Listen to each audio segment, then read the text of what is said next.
बिस्मिल्लाहिर्रहमानिर्रहीम। अस्सलाम वालेकुम। आज 29 फरवरी है और दिन है जुमेरात का। आज आपको पता है कि शाहराह दस्तूर पर 2-3 इमारतों में बड़ी अहम डेवलपमेंट्स थी।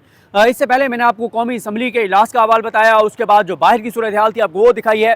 इस वक्त मैं मौजूद हूँ इस्लामाबाद हाई कोर्ट के अंदर और इस्लामाबाद हाई कोर्ट में अदालती महाज से एक बड़ी खबर सामने आई है, एक बड़ी पेशरफ्त है जिसका अभी शायद किसी को अंदाज़ा नहीं हो रहा कि कितनी बड़ी पेशरफ्त है। आज इमरान खान साहब की तोशाखाना और साइफर केस में अपीलें और सजा मुअत्तली की दरखास्तें समाअत के लिए मुकर्रर थी। इससे पहले मैं आपको इसी जगह पर खड़े होकर बता चुका हूँ कि सोमवार को जब इमरान खान साहब की ये अपीलें समाअत के लिए मुकर्रर हुई, 2 अपीलें और एक दरखास्त ज़मानत। जो अलकादिर केस है 190 मिलियन पाउंड केस, उसमें इमरान खान साहब की दरखास्त ज़मानत थी क्योंकि उसमें उनका ट्रायल चल रहा है। उसमें अदालत ने जो है वो इस वीक में अब वो समाअत होगी। अभी तक उसकी तारीख नहीं आई लेकिन इसी हफ्ते उसकी समाअत होगी। लेकिन अदालत बल्कि अगले हफ्ते समाअत होनी है। लेकिन अदालत ने सोमवार के दिन आज जुमेरात के लिए नोटिस किए थे इमरान खान साहब की अपीलों पर और सजा मुअत्तली की दरखास्तों पर। एक फ़र्क समझ लीजिए, जब भी किसी को ट्रायल कोर्ट से सज़ा होती है तो उस सज़ा के ऊपर एक आती है अपील। अपील में यह कहा जाता है कि जो सज़ा हुई है वो सज़ा दुरुस्त नहीं है, वो सज़ा गलत है और इस केस की अपील सुनी जाए और अपील सुन के फैसला किया जाए और जो जिसको सज़ा हुई है उसको बाइज़्ज़त बरी किया जाए। लेकिन साथ एक और दरख्वास्त होती है, एक अपील होती है मेन अपील के साथ एक दरख्वास्त दायर की जाती है।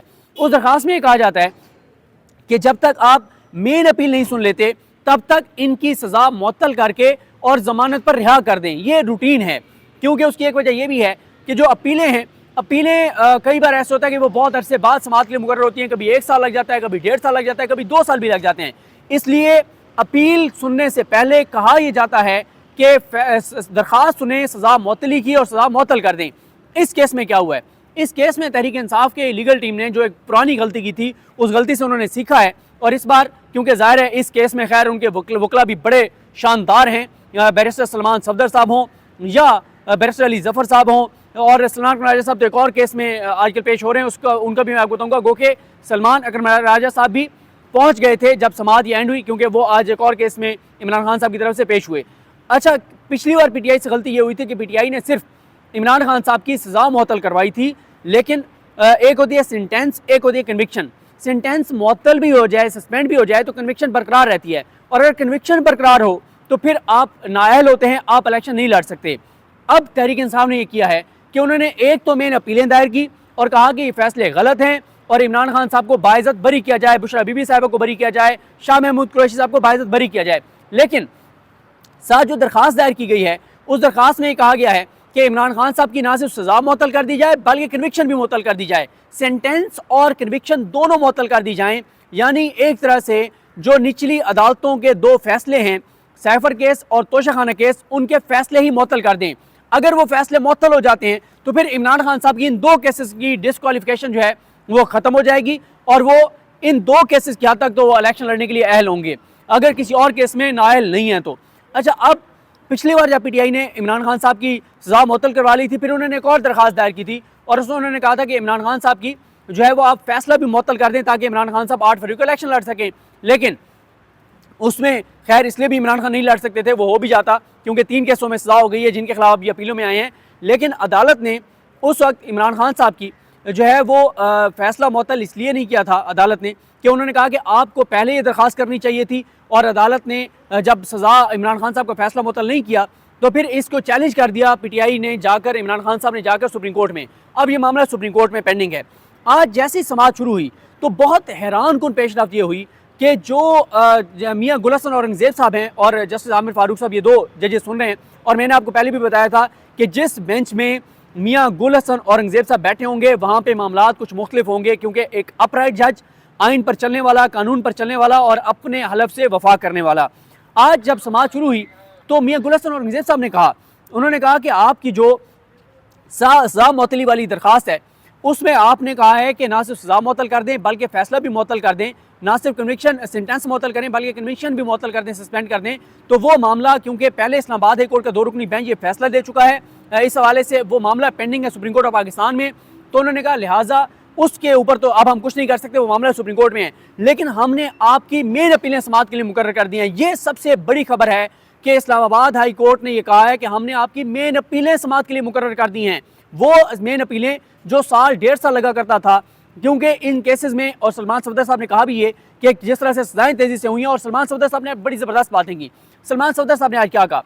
पहले तो ये हुआ कि जब जो अटॉर्नी जनरल ऑफिस से जो पेश हुए, I think assistant attorney general थे, उन्होंने कहा कि हमने साइफर केस में जो 2 प्रोसिक्यूटर्स हैं, स्पेशल प्रोसिक्यूटर्स, उनकी तैनाती के लिए मामला शुरू किया है और समरी भेजी है, वो अभी तैनात नहीं हुए। यहाँ पे मियाँ गुल हसन औरंगजेब साहब ने इजहार बरहमी किया। उन्होंने कहा क्या मतलब, ये हमारा कंसर्न नहीं है, अगर आपने प्रोसिक्यूटर नहीं लगाया ये हमारा मसला नहीं है, हमारा मसला ये है कि हमने आज अपीलें समाअत के लिए मुकर्रर की हैं, आपको इनके ऊपर दलाइल देने होंगे, आज ये साइड दलाइल देगी, आप नोट्स लें, आपको बिल्कुल हम कोई टाइम नहीं देंगे, ये कोई तरीका नहीं है। बहुत सख्त उन्होंने इजहार बरहमी किया।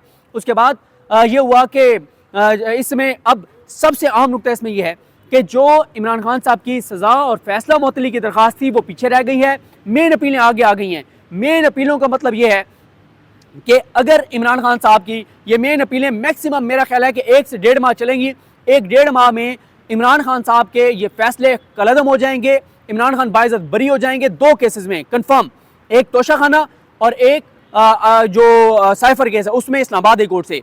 हाँ, जो इधर वाला है उस पर बाद में मैं वीडियो करूंगा ज़रा अहवाल लेके कि वहाँ पे क्या हुआ है, क्योंकि उधर सेशन कोर्ट में हम मौजूद नहीं थे, हम तो आज पार्लियामेंट में थे या यहाँ पे थे। अब ये मैंने आपको बता दिया कि सज़ा मुअत्तली, फैसला मुअत्तली पीछे रह गए। मेन अपीलें अदालत ने कहा कि हम वो सुनने जा रहे हैं, मेन अपीलें, वो जो साल 1.5 साल लगा करता था, क्योंकि सलमान सफदर साहब ने यही कहा कि जिस तेज़ी से इमरान खान साहब को सजाएं हुई हैं उसी तेज़ी से अब ये केसेस चलाने होंगे। फिर उन्होंने कहा कि इन्होंने रात की तारीकी में केसेस चलाए हैं, रात के अंधेरे में केसेस चलाए हैं, 25-25 गवाह एक रात में उन्होंने जो है वो उनके बयान रिकॉर्ड किए हैं। और फिर सलमान सफदर साहब ने कहा, और मैं ये भी बता दूं आपको कि आगे इसी वीडियो के एंड में आप प्यारे से सलमान सफदर साहब की और अलीमा खान साहबा की गुफ्तगू भी सुन सकेंगे। तो सलमान सफदर साहब ने कहा कि होना तो ये चाहिए कि जिस तरह से वहाँ पे जज ने और प्रोसिक्यूशन ने मिल के खेला है, यहाँ पे हम भी फिर इनके साथ स्कोर सेटल करें कि अदालत हमारी बात सुन के फैसला कर दे, इनको बाहर कर दिया जाए। तो उस पर फिर आमिर फारूक साहब ने कहा कि देखें, 2 गलत चीज़ें मिलकर एक ठीक नहीं होता, अगर वहाँ पे गलती हुई है तो उसके नताइज होंगे, लेकिन वो गलती हम यहाँ पे नहीं करेंगे, हम इनको टाइम दे देते हैं। लेकिन इजहार बरहमी करते हुए अदालत ने मंगल तक का वक्त दिया है कि मंगल तक प्रोसिक्यूटर्स की तकर्री करें। मंगल तक प्रोसिक्यूटर्स की तकर्री नहीं भी करेंगे तब भी अदालत ये केस सुनेगी और फैसला कर देगी। तो ये बहुत बड़ी डेवलपमेंट है, ये बहुत बड़ी डेवलपमेंट है अदालती महाज के ऊपर कि मेन अपीलें समाअत के लिए जो है वो मुकर्रर हो गई हैं। और इस हवाले से अब आज सलमान सफदर साहब तैयार थे, अली जफ़र साहब तैयार थे, सिकंदर जुल्करनैन साहब तैयार थे, उस्मान गिल साहब, सारी इमरान खान साहब की लीगल टीम जो है वो तैयार थी। जैन कुरैशी आए हुए थे, मेहरबान कुरैशी आई हुई थी, अलीमा खान और बाकी सब भी जो है वो आए हुए थे। और अब यह है कि प्रोसिक्यूशन जो है जिन्होंने इमरान खान साहब को सजाएं करवाई हैं वो भाग रहे हैं मैदान से। आज साइफर केस के प्रोसिक्यूटर्स भी नहीं आए, हालांकि पहले इतने प्रोसिक्यूटर्स थे, पूरे दिन रात भर वो अदालत जेल रहते थे। और दूसरी तरफ तोशाखाना केस में जो प्रोसिक्यूटर हैं नैब की तरफ से, वो अमजद परवेज साहब हैं जो नवाज शरीफ के वकील हैं। उनके बारे में बताया गया कि उनकी फैमिली में डेथ हो गई है, तो वो भी जनाब नहीं आए। और अमजद परवेज साहब जो नवाज शरीफ के वकील हैं, उनको नैब आपके मेरे अवाम के टैक्स के पैसों से फीस दे रही है इमरान खान के खिलाफ पेश होने के लिए, नीचे भी इधर भी। और वो जज हुमायूं दिलावर की भी अदालत में वही वकील थे नैब के। और ये सारा वहाँ इलेक्शन कमीशन के वकील थे, जहाँ नैब के वकील हैं वहाँ इलेक्शन कमीशन के वकील थे अमजद परवेज साहब, और उनको उधर इलेक्शन कमीशन ने बड़ी भारी फीस दिया है, यहाँ पे ये दे रहे हैं। तो ये जनाब है सूरत हाल, देखते हैं कि चीज़ें कैसे आगे बढ़ती हैं। लेकिन ये बहुत बड़ी पेशरफ्त है, और वो बड़ी पेशरफ्त ये है कि इस्लामाबाद हाई कोर्ट ने कहा है कि वो मेन अपीलें सुनने जा रहे हैं। सज़ा मुअत्तली और फैसला मुअत्तली पीछे रह गए हैं, मेन अपीलें आगे आ गई हैं, और मेन अपीलों का जो नताइज हैं वो तकरीबन नज़र ही आ रहे हैं। जिस तरह से बग़ैर वकला को सुने, फेयर ट्रायल के तकाजे को पूरे किए, ड्यू प्रोसेस को पूरे किए, जिस तरह से इस्लाइम सुनाई गई हैं, इन सज़ाओं ने कलअदम होना है। लेकिन कलअदम तो इन्होंने होना था, लेकिन ये अंदाज़ा नहीं था कि अदालती महाज पर इतनी बड़ी पेशरफ्त होगी कि सोमवार को अपीलें लगेंगी, अगली जुमेरात को समाअत, और जुमेरात के बाद फिर सोमवार को समाअत 5 मार्च को, और उसमें भी नहीं, मंगल को 5 मार्च, और उसमें भी कि मेन अपीलें फिक्स हो जाएंगी। ये किसी को अंदाज़ा नहीं था। ये आज की सबसे बड़ी पेशरफ्त है इस अदालती महाज से। और अब आप आगे सुन सकते हैं कि बैरिस्टर सलमान सफदर साहब ने क्या कहा है और अलीमा खान साहब ने क्या कहा है। मुझे अपनी दुआ में याद रखें। अल्लाह करीम हम सब का हामी नासरो। अल्लाह हाफिज़।